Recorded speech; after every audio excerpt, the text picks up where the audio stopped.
President Stuart Adams from Utah was saying how you were giving Howard Stevenson some really good advice a few years ago and how Utah was following that advice. I don't want to cut into your time, and I know we're running a little bit late, but why don't I just let you, Frank, kick it off? We have not introduced Art Bilger yet, but he's been speaking to the group just kind of through me for the last few minutes. So I'll just turn it over to you, Frank. We're thrilled to have you on, and I know you're getting ready to make an international trip tomorrow, and we're just happy to have you as a part of the session. Oh, it's actually worse than that. I just came from talking to almost 500 public health experts who are the ones that you see, the Anthony Fauci's for all the states and communities. I just did a COVID briefing, and I'm choking because I don't have anything to drink. But it was, and then I go from this to a briefing on the environment. It's awful. Art, did you get a chance to say the things that you wanted to say about Working Nation and the things that you are doing? No, not yet. Okay, Art, I'm timing you. Go. Well, hello, everyone. Glad to be able to connect with you. My name is Art Bilger, and Frank and I have known each other a while, but we've worked closely together when he got introduced to what I've been on at for about 6 years. I created a not-for-profit media enterprise. It's called Working Nation, and the purpose of it is to educate the people of this nation as to what, at the time, I was saying was the most critical issue we face, and that was a potential significant structural unemployment as a result of globalization, technology, longevity, and broken education all coming together like never before in history. And I started thinking about this about 7 years ago, and then finally launched Working Nation 4 years ago this past September, because what I realized that there were so few people who understood what was happening, but also I was aware of where so many of the jobs of the future were going to be. And this is because of my technology world background, and the solutions that were actually being worked on out there, but had little to no visibility. Things that companies were doing, things that not-for-profits, things that academic entities, things that local government were doing. And I basically rounded up researchers, journalists, producers, and others to basically create media strategies to educate the people of this country. And as I said, now we have millions of followers. And the one thing I can't believe I didn't factor in, how did I not factor in a pandemic? How did I miss that? But as a dean at NYU said to me recently, we did a big event with them. She said, Art, when you spoke here at NYU last February, your opening line was that over the next 10, 15 years, blah, blah, blah, blah, blah, blah. She said, Art, courtesy of the pandemic, I suggest that you chop about 10 years off your timeline. And I think that really is true. And I'm very concerned that there's so little discussion about this at this point in time. And because there are really solutions to this, but we must accelerate the awareness of the issues and the idea of where the jobs will be. And so anyway, Frank began working with us, I don't know, during the summer and did some fantastic survey work. The data that came out of it was absolutely incredible. I'll give you one example. 31% of the respondents indicated that no parent or teacher had ever given them guidance with regard to employment or a career. I was blown away when I saw that. So that's why we're doing this, and we're making our content available all over the place. High schools are now coming in asking for our content to go up on their digital platforms, things like that. Anyway, I think I'll stop there and let Frank guide us. I'm going to walk you through some of the data, and we're going to send you the PowerPoint. Lisa, I'm going to forward it to you after this presentation is done. Art, this is the one that we had prepared because I'm more comfortable with it. But the presentation that's going to go out to all of the state legislatures is your presentation from Working Nation. Okay, great. Some of the key data points is that the public actually still thinks that things are getting worse overall, and it's primarily because of COVID. And for them, and yet they think that it's actually getting better. We've never had this before. And their job, their career, their workplace environment is absolutely critical. There is no stronger impact on their expectations over how things are going to be in the coming months and coming years. Nothing matters more than their satisfaction with their employment. And part of this mission is to understand the words and language and what it takes for the public to, first, commit themselves to lifelong learning, second, to seek a career, not just a job, and third, to have respect for what they do, appreciation for what they do, and they are valued. Both they value their employment and they value the people that they work with. This is one of the great surprises to me because this is a complete change from what most political people have been told for decades. It used to be that you focused on the American dream, that everything that we did was to help people achieve the American dream. Well, what we have found is that the American dream is simply out of reach for a record number of people now, and that what they prefer is not the American dream, but living the good life. And the difference? The American dream is broader, and it's about life itself, and it's about overcoming adversity. It's about how you judge your place on this earth. Living the good life is short term. Living the good life is what you're going to do tomorrow when the weekend starts. It's what you're going to do when you're on vacation. The American dream is significant. The good life is not. And that's why the good life is a higher priority, because they're just trying to get through the day, the week, the month, or even the year. You know this. There's going to be such a celebration on December 31st when people will finally be able to say, thank God 2020 is over. What a crummy year.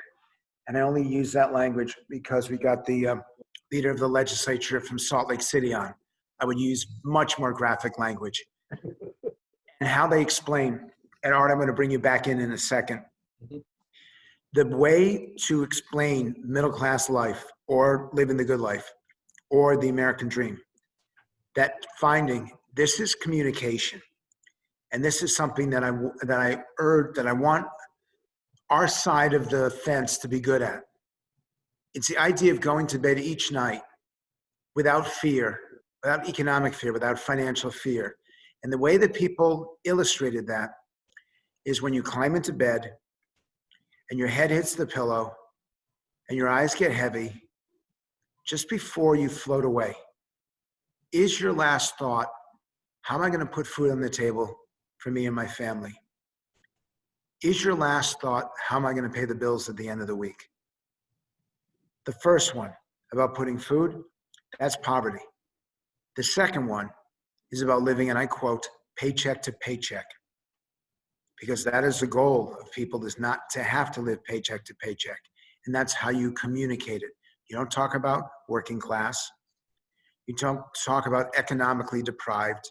These are people who work paycheck to paycheck, struggling to get by. Those individuals, that makes up to 47%, and that is the way that you communicate it. And there's one more here. Actually, I'm going to stop right there. So I'm going to bring you guys in. We're going to have a discussion. And Art, please participate in the response to people. Any questions that we can answer for you right now, just based on what we've talked about?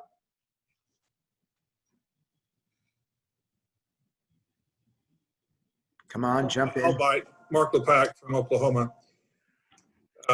There's this sense I have that we've been, as a nation, shoveling money out the door to kind of prop a lot of things up.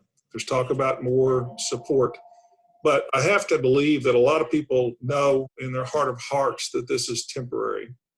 So that financially secure part may be, I'm okay today with various kinds of programs, but tomorrow might not be. How much of that are you seeing in the current polling you're doing? A fair amount. And what's strange is that usually people feel that the country's okay, but they're not. So they're not enjoying the benefits that the country has to offer. They feel like they're being left out. Now it's the opposite, where they think that they're okay, but the rest of the people aren't. By the way, we got to be let in. We got to find out what the joke that she was just told, because she thought it was really funny and I watched her laugh.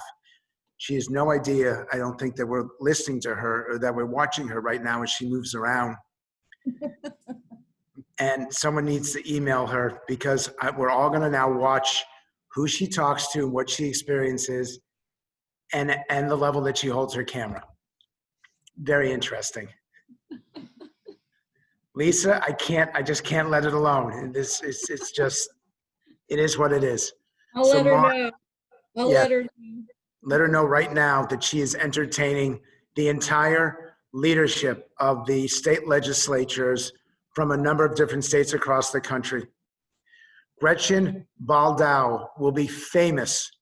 This needs to go on YouTube. I will put it out, because this will be a teaching moment for everyone as we're back on the move again. So we should be placing bets for how long that this process goes. Mark, the key in all of this, is she noticing us now? Oh, I think she just, hey, we're watching you. Lisa, it's good that you made the phone call. The issue, and then Art, I'm going to ask you the same question.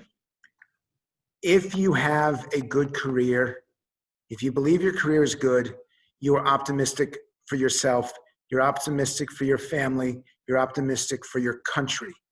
If you believe that you are secure in your job, it affects every aspect of security. And that's what this is about. Work, it is putting work at the center of our lives, which is where it is already, but communicating it to people, emphasizing it, because it has such a big impact on whether we're optimistic or pessimistic about our life, our family's life, our neighborhood's life, our community's life, and our country's life. Art, you want to weigh in on this? Yeah, sure. A thing that we emphasize at Working Nation is the linkage between employment and purpose in life. And it's something that I began thinking about, probably late 2015, just thinking about my own life and all the things I did and how driven I was. Now, I got to work with some pretty interesting people. And then the first quarter of 16, a woman came to me with the movie rights of Viktor Frankl's book, Man's Search for Meaning. I don't know how many of you have read it.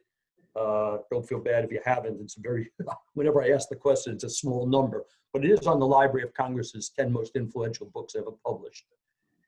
And I read it. I had no interest in making a movie, but I read the book, and it really opened my eyes to exactly that, this link between what you're doing in life and how you feel about yourself. It's not just about dollars and cents. And so that has been an important theme, and that is something that we search for all the time and try to emphasize that part of employment. So the other thing I want to mention is this isn't just a current thing. I remember in the first quarter of 16 listening to Steve Ratner, an economics and investment guy who was on a show, and he had two charts. First chart showed how life expectancy of white males in the United States had finally begun to decline in this country.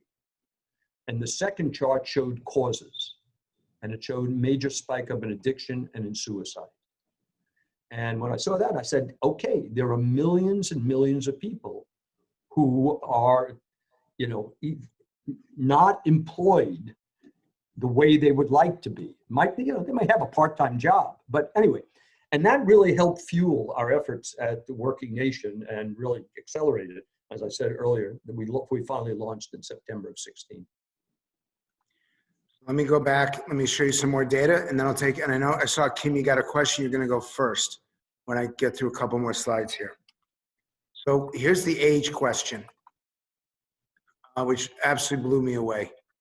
The idea that 31% of the country have simply never had a discussion about the future job or career. Lisa, we did a conversation earlier about education, and it was smart of you to combine education and the workforce. What are we going to do when a third of the country is just not, a third of our kids, there's no one that they've got to give them this kind of information, have this kind of discussion. So that's a challenge for you all to figure out how to do it. If our schools aren't doing it and our parents aren't doing it, then how are we going to get it done? And I know there were conservatives on this, and you don't want the government telling people they should be doing. Well, then figure out how they're going to learn, because they're not getting told in any other way.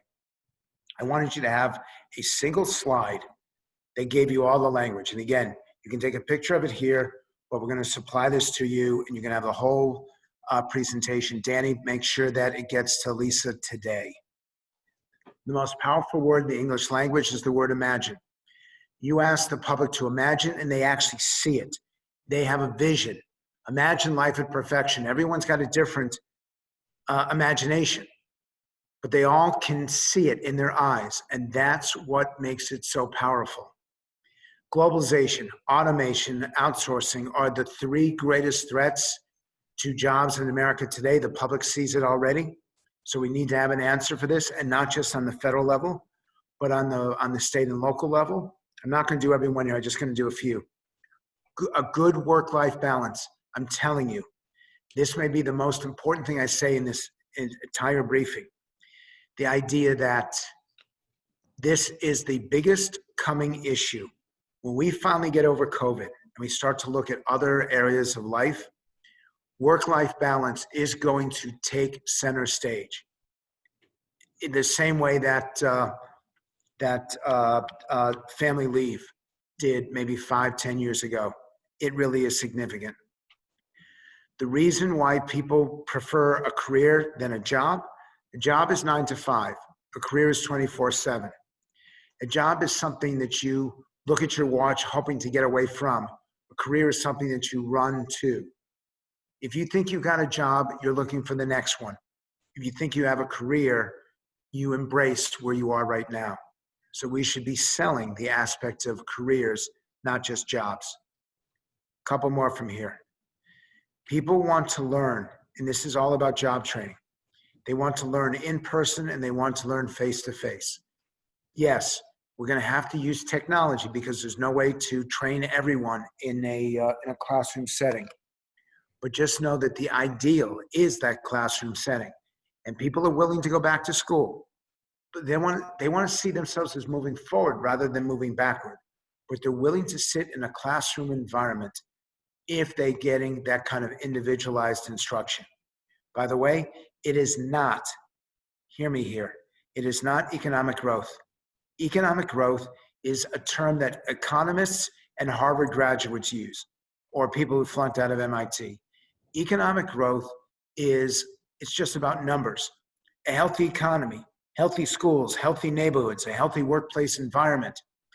Anything you add the word healthy to is going to be positive. And so that's a much better term than economic growth. More skills, more opportunities. That is the single best slogan. In fact, there are two great slogans here, and they're side by side. More skills, more opportunities, or better jobs, better life. Either way, that's what for those of you who come from committees who are dealing with that, that's what the legislation should be called. And I don't care which one you call it, because it's going to be really good anyway. Either more skills, more opportunities, better jobs, better life. That's effective communication. And I'm going to stop there. And I'm going to take you off. And now, Kim, you can ask your question. Thank you, Frank. What are you seeing in the differences of the age groups, different ends of the life spectrum? Younger people looking for opportunity, older people looking for security or peace of mind. Younger people embrace innovation and technology. Older people absolutely hate it.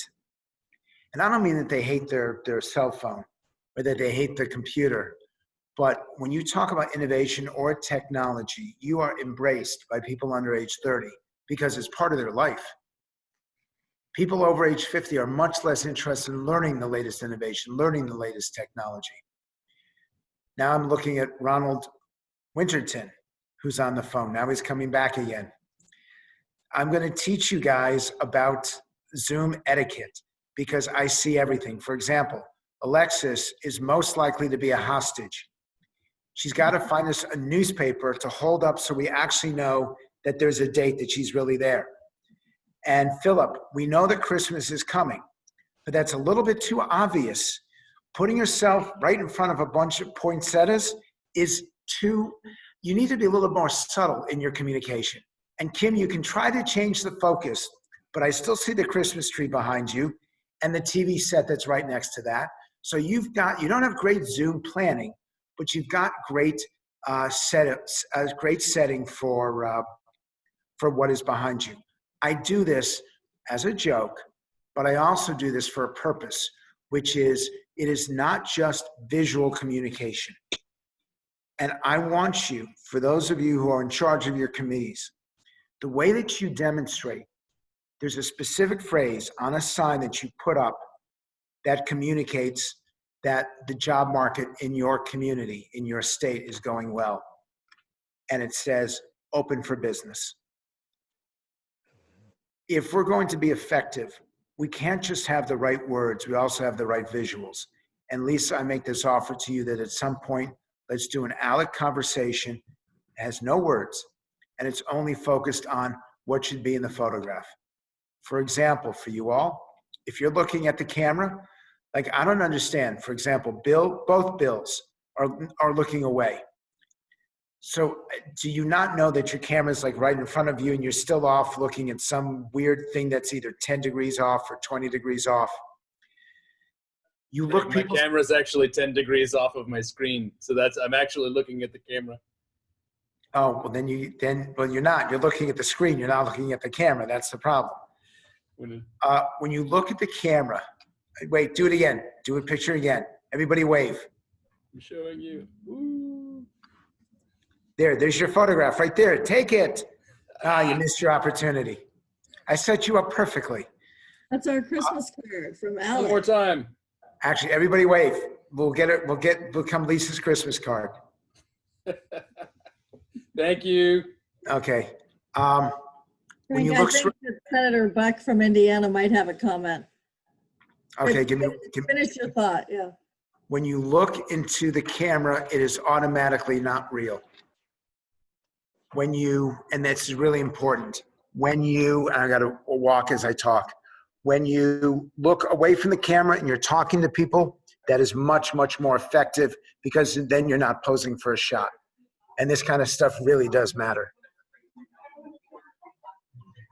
So now this is funny because I'm actually going to have this conversation with you in the kitchen of the Republican leader of the House, which is weird. Let me shut the door behind me. Say hi to Kevin for us.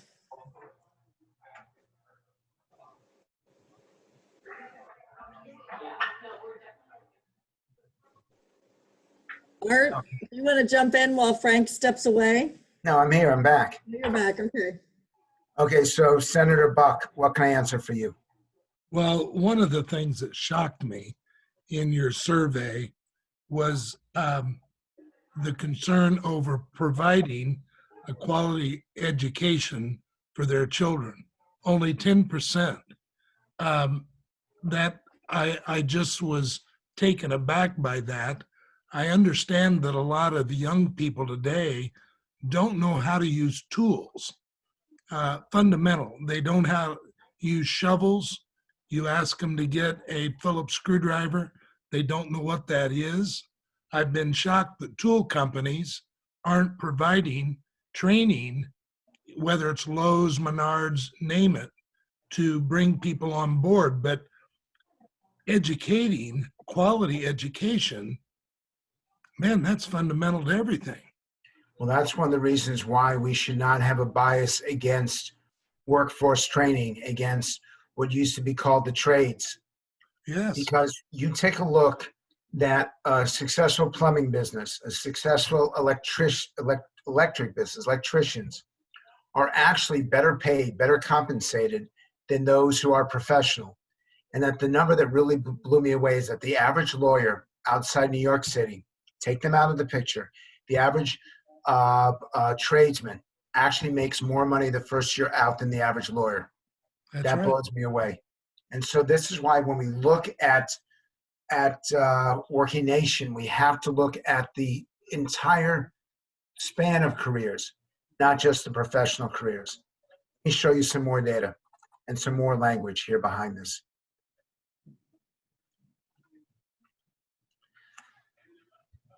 Work-life balance is better than being challenged daily. And much of the communication that I do is words to lose, not just words to use. So even more powerful than being challenged daily is that idea of that good work-life balance. We should be talking about families because in the end, many more people are providing for their family than they are just providing for themselves. We want to talk about financial security rather than personal security or personal freedom. Financial security is how they look at their day-to-day life. It's how they look at whether or not they're satisfied, whether or not they're hopeful for the future, and that financial security is a critical component to that. Notice, even though this is a discussion about the workplace and worker skills, pride in my work is a lower priority than purpose in my life. And Art, you talked about it, you addressed this in your comments. Living a purposeful life has become such a high priority based on the communications that we have in our communities. And I would urge you to look at career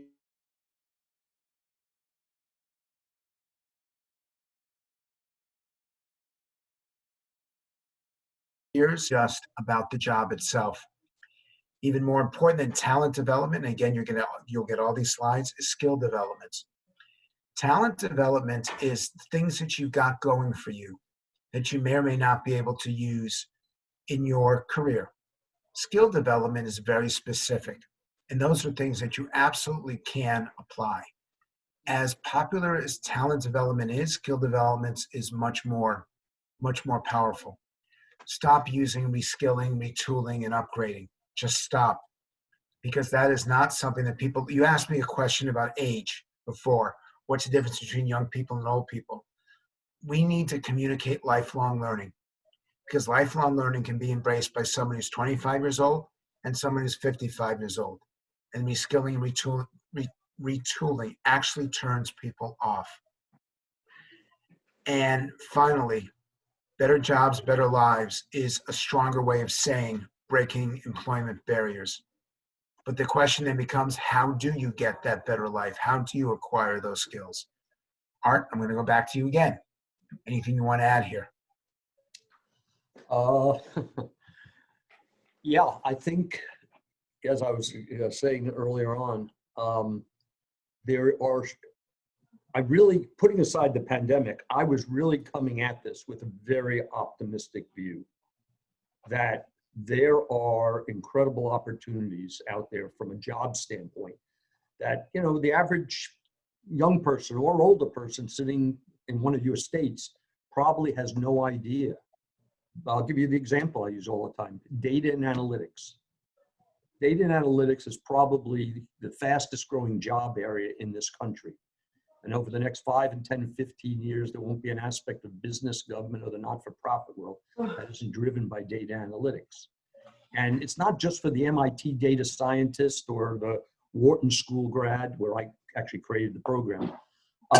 But today there is such a vacuum out there that if someone was aware and had some modest amount of skill, doesn't have to be off the charts, they could walk into any job they want and probably get paid twice what they could versus any other job they can get, because there's such an emptiness at this point. And it's that type of thing that has to be communicated. And the people of your states, to the extent they become educated on these things, in others, unfortunately, but fast-growing jobs, cyber. One of the, these are all, this incredible opportunity out there, but we must communicate. Anyway, I wanted to say, you know, going back to something Frank said earlier, where he was talking about the middle class. One of the key motivations of Working Nation is that this time it's about the heart of America. And the two examples I've used for 6 years, one, the driverless vehicle. I don't know if it's 5, 10, 15, 20 years, but that's like the #1 job in 30 states in this country. And those jobs will be disappearing. Those are middle class jobs. And then the other example I use all the time is how a marketing department of 10 will become a marketing department of 2 because of data and analytics. And those 8 jobs disappearing in terrific white collar, middle class and upper middle class jobs throughout this country. But the good news is, as I was saying a moment ago, data and analytics jobs are just booming. And so and there's all kinds of ways to get training. It's not just the top schools. I had the president of a community college system on one of my panels, and it was all about data analytics. A woman out of the Philadelphia high school system, she was on a panel all about data and analytics. So anyway, I'll stop there. Let me go. I'm going to do a few more slides on language, and then we'll take whatever questions you got. Here's the information. Healthy economy beats every kind of other economy. And by the way, this is the language behind all of this. And in fact, yes, we'll send it to you if you want to take a picture of it. Feel free to do so. The most positive statement you can have is that second paragraph. Make a genuine commitment to lifelong learning that leads to and what people want is an enjoyable, rewarding career. What they need is that stable financial security. And what they want and believe they deserve is a healthy work-life balance. This is, in about 40 words, the best way to communicate what you are trying to achieve on a state-by-state basis. This works for everyone because it gives you the threat, it gives you the negative at the beginning and the positive at the end. And this is something that we are not sufficiently good at, which is explaining the purpose, explaining the challenge, articulating what's happening, the consequence of us not addressing it, which is that first paragraph, and then the benefit if we address it in the second paragraph. This is a structure, so you all know. Everything that I look at now, I see it in terms of want, need, and deserve. What we want, what we need, what we deserve. And by doing that, it allows me to hit 3 different areas of whatever issue I'm doing, and I know that it always resonates. Now, in terms of what people want. Oh, sorry, keep going. No, I'll stop. Go ahead. Well, I just was going to ask you the question, in terms of that messaging, want, need, and deserve, and the messaging that we've had, our legislators are really good at talking about getting rid of the red tape and deregulating things so that small businesses can thrive. You're talking about an individual and what they want out of their career. Are we focusing too much on the small business and not enough on the individual, or should we continue to talk in terms of, trying to help and loosen regulations so that small businesses can be successful? Well, here's the situation. If you asked me this question 8 months ago, I would have screamed, stop talking about small business. Now, because of the pandemic, everything is about small business. So now we need to be talking about it because they're the ones that are suffering. And that's who we're fighting for, not the big corporations, not the multinationals. We're fighting for small business. That said, we have never individualized and personalized a message sufficiently. And we need to change that. And I know that you all have gotten to where you are based on doing it the way that you do it. But you're not going to get to where I think you can be. In the end, there's only so many small business owners and only small business employees that in reality, these principles behind Working Nation, behind a successful job force, apply to everybody, regardless of what size business they are. And I think we're missing so many opportunities. And the best example is, and I'll give credit to Donald Trump for this, Republicans never could win union members. That even when Ronald Reagan ran, he got barely more than 1/3 of rank and file union members. Donald Trump won a majority of some unions, and he got 45% of the union vote. Why? Because they personalized his message to them. So how do we take the small business message the union message and this message, combine it together to appeal to and to impact the majority of Americans. Because in the end, this is not about getting you elected. And I know Art will emphasize this. This is not for politics. This is for people and making a difference in their lives. So this is the number of career versus job, which is pretty overwhelming. And the unemployment numbers, the one statistic that mattered most to people was the fact that almost a majority do not know how to have a good family life and succeed at work. And that's the number that stands out to them. And the perception by almost 2 to 1 that we lack the understanding and that we're fearful of changes in the economy. So we have to get around this.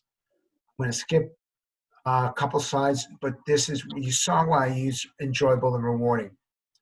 So look at that. A good job is at 15%. That's the language that we officially use. It's the language we use all the time, a good job.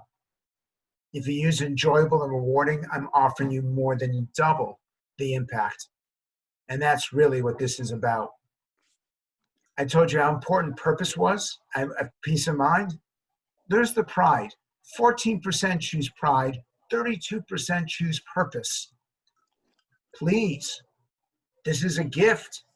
This is a way that people will appreciate what you do because it's so important in their lives. Or how important it is to be able to provide for your family rather than just providing for themselves. This is critical. And that, we'll look at the one that comes in dead last, contributing something to my community. That's the way the left talks about this.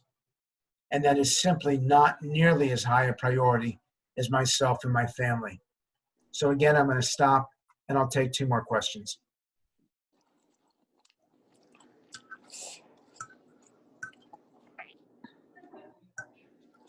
Who's going to jump in? Come on, guys. Well, I'll jump in again then. So I'm a baby boomer, and my concerns aren't so much about myself, but more about my kids and grandkids. And we message that a lot as we're running for office and talking about things. We're doing this for the next generation. What are you seeing in data, though, is that still something that people resonate with? I mean, a lot of this is personalized, right? But yes. That my motivation is totally different than maybe some of the things you're suggesting. Yes, but the career is not for the next generation. The career is right now. Art gave you a description of what's happening in our economy. In Oklahoma, you're in pretty good shape. I know you've got some issues, but you're in pretty good shape. The fact is, in a lot of communities, they're not in good shape. And promises were made that were not kept. And maybe not in your state, but in other places. What are you going to do under Joe Biden if he closes the coal mines in Ohio? What are you going to do if the factories don't reopen in Michigan? These are people who are suffering right now. And there is no shame in being retrained, although that's not the word. And it's how to teach people and how to teach elected officials that you should be tackling this issue now, because this job relocation is happening right now, and it's going to continue to happen forever. So Mark, this is not about your grandkids getting trained. This is not about your kids having a better job. This is about people of your age who don't want to retire, but find themselves out of work. What are we going to do to encourage them to go back to work? And Linda, I'll call on you next. What are you going to do to go back to work? What is going to happen so that you don't see it as a sense of failure? You see it as an opportunity to get the skills and develop the talents that will allow you to be productive and active for another 10 or 20 years. That doesn't lend itself to my children and my grandchildren. That's right now. Linda, go ahead. Well, good afternoon. I was just thinking throughout this presentation that over the last 25 years, maybe even more, and I'm just going to say the unions have actually villainized some of the really wonderful and rewarding careers, teachers, nurses, because those folks, they found a core of activists, and all they talked about was how terrible it was to be a nurse, how terrible it was to be a teacher. And I get that that was really motivated to try and encourage much greater pay increases, things like that. But the problem is now people believe that. How do we turn that around? Where people's mindsets that some of these really rewarding, good careers aren't bad things. Well, the highest priority right now is not teaching and nursing. It's having technology capability. Since we know that computer science and data analytics is going to matter to people, it's going to be really essential. The way that you turn around respect for teaching is to pay the best teachers, pay better teachers better money, to be able to convince them that this is something that they can do and they're going to be rewarded for doing well. They're going to be rewarded for succeeding. And the other aspect of it is by having individuals themselves. The best role model for a teacher is another teacher. The best role model for a nurse, and I'm very nervous. I've had health issues myself, and this COVID thing has made me very afraid. And so I asked the people who I'm working with, how do you come to work every day? And the stories that they tell me make me feel so proud of them, make me feel so great for them, that I realize that they have to tell their story. That is how they're going to be respected. That's how they're going to be appreciated. And that's how young people are going to realize that these careers are rewarding. And they do, even if they don't provide you the compensation financially, you get so much more. And you're proud to do it. Lisa knows that my greatest joy right now over the last 3 years has been my teaching. It pays me crap. I get $20,000 to teach. I get $20,000 a speech.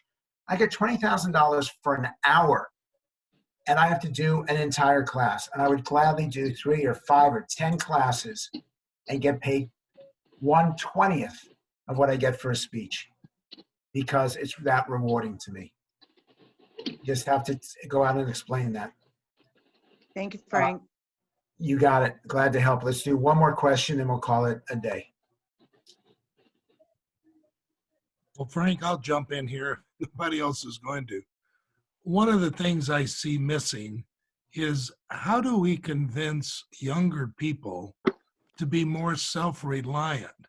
When I see some of these people, they don't know how to fix their toilet if the back of it doesn't work anymore. They go out and hire a plumber. You've mentioned paying them $75 just to show up. But it's like we've forgotten what it means to be able to use a hammer to fix something around the house. And where does that fall in the scale with young people today of being self-reliant? It was commonplace when I was a kid. Okay, Jim, I'm Jewish, so I can't even change a light bulb. The question is, how many Jews does it take to change a light bulb? I don't know. I've never actually changed one myself. So I am that example of what you say. And I don't have an answer for you. And I'm going to duck the question by going to Art. What would you answer for Jim? It sounds like that's good for, plumbing.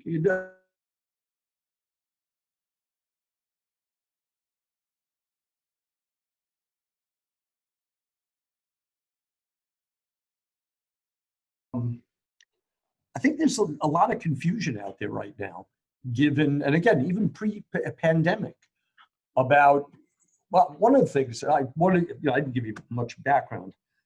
I was deep into the investment world, deep into the media world, deep into the technology world, and deep into the education world. That's how all this came together in my head. But one of the things that I think technology has come on.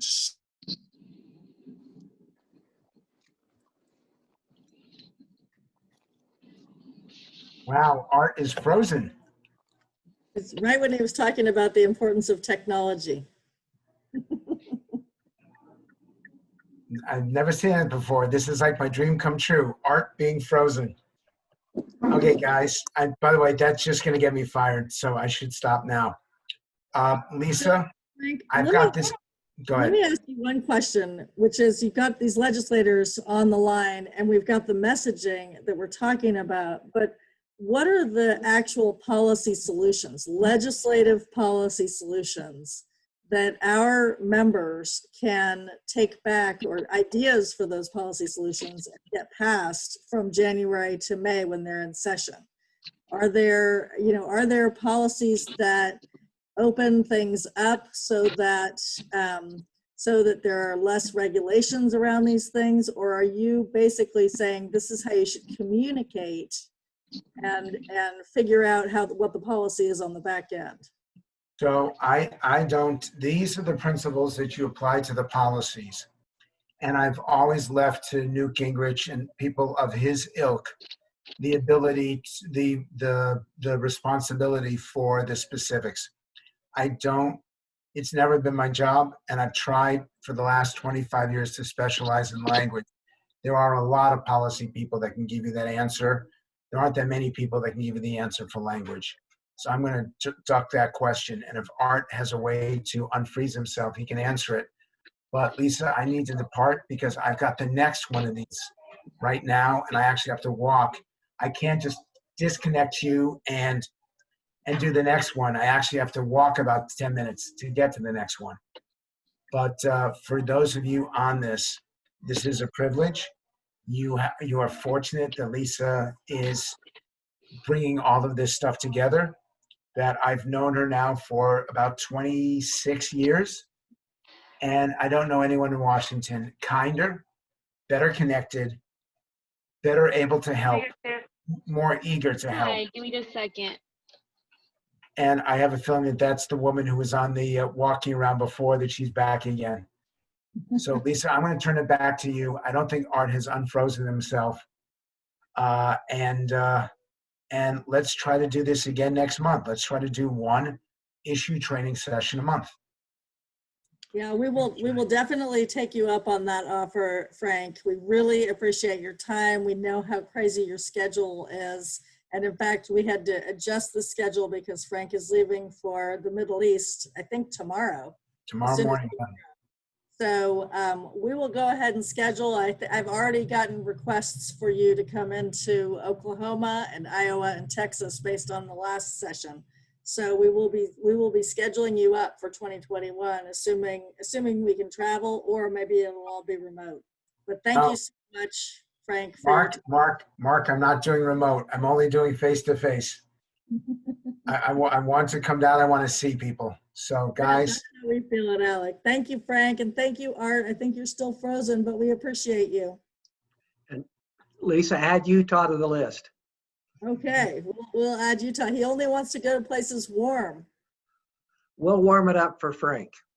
All right, thank you so much, everybody. We appreciate it. And we will see you in about 30 minutes is the Jefferson Awards ceremony. So do not miss it. We've got a whole bunch of highlights that we want to bring to everybody. So hopefully we'll see you in a little bit. Thank you. Thanks, Lisa. Bye-bye.